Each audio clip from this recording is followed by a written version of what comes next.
Hello guys, welcome back to my channel. मैं कंचन और आशा करूंगी आप सभी अच्छे होंगे और सभी को राधे राधे, जय श्री कृष्ण। शेयर नहीं कर पाई, वीडियो तो बहुत सारे हैं लेकिन बीच में ही पूजा भी पार ही नहीं हुआ था कि मेरा तबीयत धीरे धीरे ख़राब होने लगा है। तो पूजा के एक दिन बाद ही मेरा आँख में थोड़ा सा पूजा के टाइम ही मेरा आँख में थोड़ा सा प्रॉब्लम हो रही थी, थोड़ा सा एक फुंसी जैसे हुई थी। तो उससे धीरे धीरे फिर 6 तारीख तक काफ़ी ज़्यादा मेरा आँख में सूजन आ गया और 6 तारीख से मेरा आँख में राइट आइज़ में मुझे देखना बंद हो गया। तो फिर 6 को तो नहीं, फिर 7 को गई, बहुत ज़्यादा प्रॉब्लम होने लगी। आँख के सामने एकदम अंधेरा छाने लगा। जो भी काम चल रहा था अभी लेफ़्ट आइज़ से ही चल रहा था। तो वही फिर 7 तारीख को डॉक्टर के पास गई थी। तो जो नॉर्मली चेकअप होता है आइज़ का, स्टार्टिंग में जो चेकअप होता है वो हुआ। उसके बाद डॉक्टर ने जब देखा तो उन्होंने जांच लिखा, 3 जांच लिखा, तीनों जांच वहीं पे हो गया। लेकिन जांच के दौरान कुछ भी सारा जांच हुआ जांच में तो कुछ आया नहीं, रिपोर्ट सारा नॉर्मल था। डॉक्टर ने कहा सिर्फ पावर बढ़ा है, लेकिन फिर भी अभी सूजन की वजह से नहीं बोल सकते हैं। तो अभी 2 दिन बाद फिर बुलाई थी और काफ़ी ज़्यादा हेडेक भी मेरा काफ़ी सालों से है। तो मैं डिप्रेशन में चली गई थी जब बाबू पेट में था उस टाइम। तो उसी टाइम से लगभग सोच सकते हैं कि मेरा हेडेक है। वो हेडेक धीरे धीरे 2019 में काफ़ी बढ़ गया था। तो उस टाइम भी एक बार गई थी, तो वही आँख के डॉक्टर के पास ही गई थी। तो हेडेक का तो कुछ इलाज हुआ नहीं, सिर्फ दवाई दिया। और आँख के डॉक्टर के पास गई थी तो उन्होंने वही चश्मा चढ़ाया था, तो उसमें -0.5 मेरा चढ़ा था। उसी टाइम से कभी कभी मैं चश्मा यूज़ करती थी, लेकिन इधर दवा फिर बाद में मेडिसिन में होम्योपैथी हमेशा लेती रही, लेकिन इधर बहुत ज़्यादा साल भर से बढ़ गया बाबा और माँ के जाने के बाद। और फिर मैं डिप्रेशन में काफ़ी ज़्यादा चली गई थी। तो हेडेक तो बहुत ज़्यादा था। यहाँ न्यूरोलॉजिस्ट क्या क्लिनिक में आ चुके हैं। यहाँ पे हम लोग वेट किए काफ़ी देर। उसके बाद बीपी और सारा कुछ जांच किया गया, पहले से कोई बीमारी है या नहीं वो सब भी पूछा गया। और उसके बाद ब्लड टेस्ट था, तो ब्लड टेस्ट के लिए भी यहाँ पे खून लिया गया है।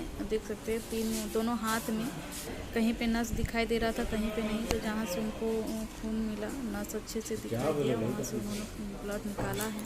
सिर में हेडेक होता ही था, आँख से पानी गिरना, कभी कभी कान भी दुखना, तो ये सब प्रॉब्लम था। तो काफ़ी ज़्यादा ये सब हो गया। आँख से जब एकदम दिखना बंद हो गया तो फिर हस्बैंड भी घबरा गए। तो फिर आँख के डॉक्टर के पास, वहाँ तो एक दिन पूरा लग गया। तो वहाँ सजेस्ट की डॉक्टर कि एक बार हेड में अगर प्रॉब्लम है तो सिर के डॉक्टर के पास आप एक बार जाके दिखाइए। तो फिर नेक्स्ट डे तो न्यूरो क्लिनिक जाने के बाद वहाँ भी डॉक्टर ने देखा, काफ़ी कुछ उन्होंने भी जांचा पूछा सारा। फिर आइज़ का जो रिपोर्ट था वो रिपोर्ट भी उन्होंने देखा। तो उसके बाद उन्होंने सजेस्ट किया तो एक बार MRI करा लीजिए। और फिर एक्सरे भी लिखे, 2-3 जांच उन्होंने भी लिखा। तो सारा जांच तो उसी दिन हुआ, लेकिन रिपोर्ट नहीं आया था। तो अभी वही MRI करने आए थे, तो वहाँ पर भी काफ़ी देर वेट करना पड़ा। आज कितना दिन हो गया, 3 तारीख से है और आज 10 तारीख हो गया।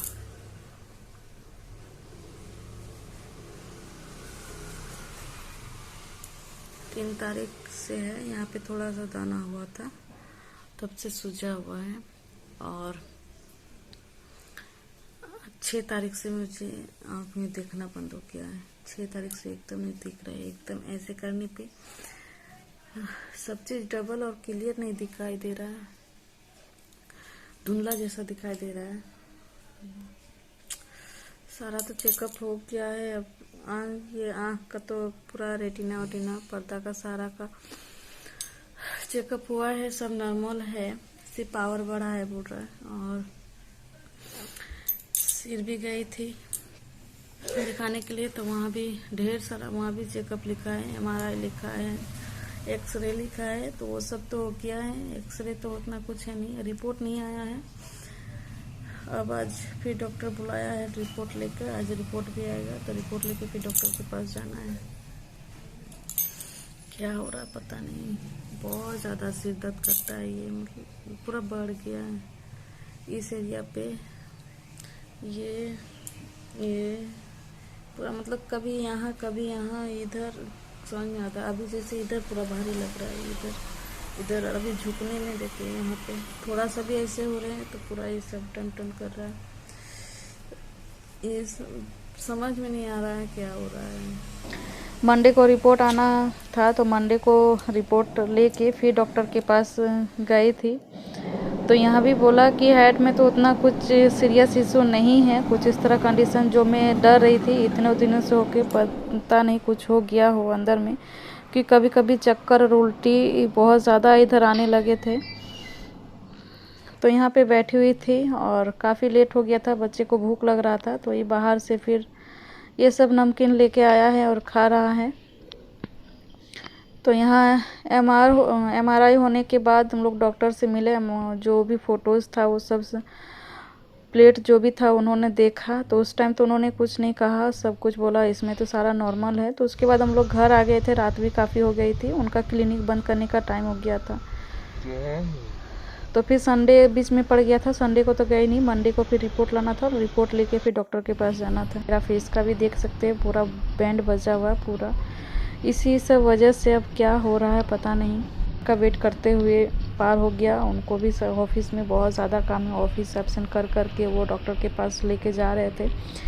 यहाँ शाम के टाइम पे वो आए थे, तो हम लोग शाम के टाइम पे गए फिर 4:30 बजे, और अभी काफ़ी ज़्यादा पेशेंट था। तो फिर रिपोर्ट लेने के बाद यहाँ हम लोग बैठे हुए, रिपोर्ट हम लोगों ने कलेक्ट कर लिया। रिपोर्ट में अभी टाइम नहीं लगा क्योंकि शाम के टाइम पे था, काफ़ी ज़्यादा पेशेंट थे। 1.5-2 घंटा के बाद नंबर आया। तो यहाँ फिर रिपोर्ट देखने के बाद डॉक्टर ने कहा उतना कुछ सीरियस तो नहीं है, लेकिन जो है उसके लिए दवाई उन्होंने स्टार्ट किया। अभी 30 डेज़ का दवाई अभी उन्होंने सजेस्ट किया है, मेडिसिन तो अभी करना है, और फिर 3 दिन के बाद रिपोर्ट बताने को बोला है कि 3 दिन में कुछ फ़र्क हुआ है या नहीं विज़न में और ये हेडेक में। अगर नहीं हुआ है तो फिर दवाई चेंज करेंगे, और 1-2 चेकअप और बोले हैं। अगर दवाई असर नहीं कर रहा है तो 1-2 चेकअप और है, वो सब भी जांच होगा। तो पता नहीं अभी क्या हो रहा है और क्या क्या जांच करना है, और इतने में ही 2-3 दिन में ही एकदम सालों का जमा पूंजी पता है खर्च हो जाती है डॉक्टर को चक्कर लगाओ तो। और ऐसे ही अभी बहुत ज़्यादा दिक्कत चल रही है, तो जो होगा आगे देखा जाए।